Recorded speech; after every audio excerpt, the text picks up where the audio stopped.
We're back. We've discussed local topics. We've discussed state topics. Now we're going to expand not only to the nation but the world. President Obama today, Thursday, gave a real landmark speech on the Middle East and covered a lot of ground. Everything from the uprisings for democracy, supporting those that want freedom in places like Tunisia and Egypt. And elsewhere, and also touched on the kind of the stalemate that we have in Israel with peace talks between Israel and Palestine, and what should happen there, and pretty interesting speech. I think so. The thing with the Middle East is there are two, as the president acknowledged without saying so necessarily, is there are two things going on. You have the Israel versus the rest of the Middle East tension that has been happening for decades, and since before we were born. Well, actually, for thousands of years. So. Well, but I mean since the creation of Israel in 1948, exactly. And then you have the other tension, which is between between the dictators and the people in those countries. And so you've got, within a nation and you've got within a region a lot of tension building up. And so, how do you diffuse that? Well, I mean, a lot, you've got to look at it in kind of a historical perspective, and a lot of it depends on how you view the State of Israel. The State of Israel, as you mentioned, was set up in 1948, and it was by and large set up, I think, because of world guilt over the Holocaust. There was ample opportunity before the Holocaust for so let's call them the free nations, the Allied nations, to take in Jews from Nazi Germany. The original plan of Nazi Germany was not to exterminate Jews. It was to get them out of the country. They just wanted them out of the country. And there's a good book called The Voyage of the Damned, which is about a cruise ship that was loaded with Jews that just sailed from place to place and no one would take them. I think there was a collective world guilt over that failure to recognize the problem, and that resulted in the creation of Israel in 1948. The United States became the first country to recognize the State of Israel, recognized it at 12:01 a.m. Harry Truman did that. And has been a tremendous ally ever since. And we have been a tremendous ally. Well, were it not for the United States, Israel would not exist. We supply them with so much. Right.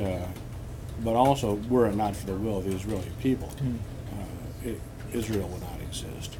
And part of what Obama has talked about is using the 1967 borders as a basis for negotiation on creating a two-state, Palestinian state and an Israel state. Seemingly, this is something that I think a lot of Israelis might not like. Is it something that's going to really strain relations? They've been one of our most valuable allies in the region.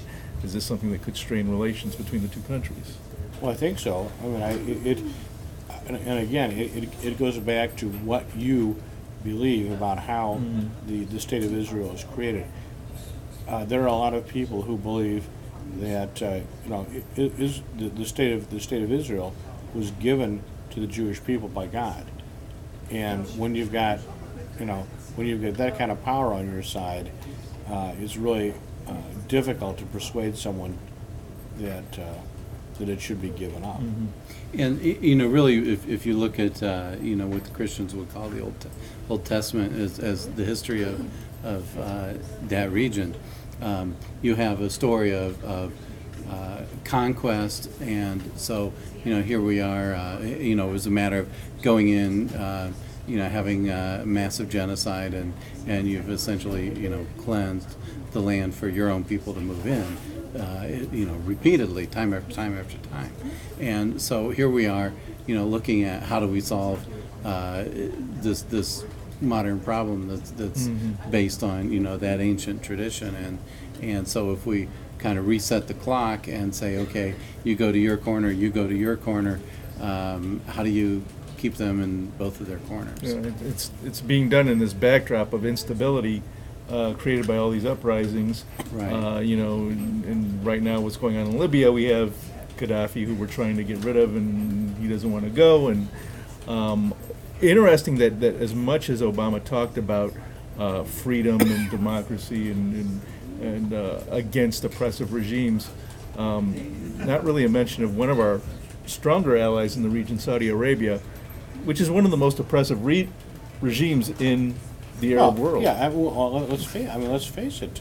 You talked about equality of women. Women have no Saddam- equality No, they don't. in And, Saudi Arabia. Saddam Hussein was at one time one of our allies, one of our strongest allies over Right. there. Things change.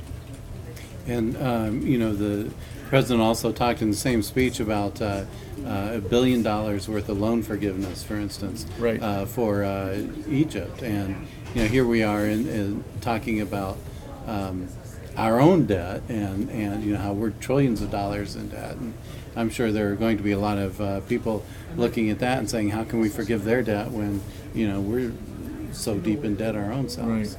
Or forgive us our debts as we forgive our debtors. Well, you got to watch that, and certain banks frown on that concept. So it'll be interesting to see how this plays out.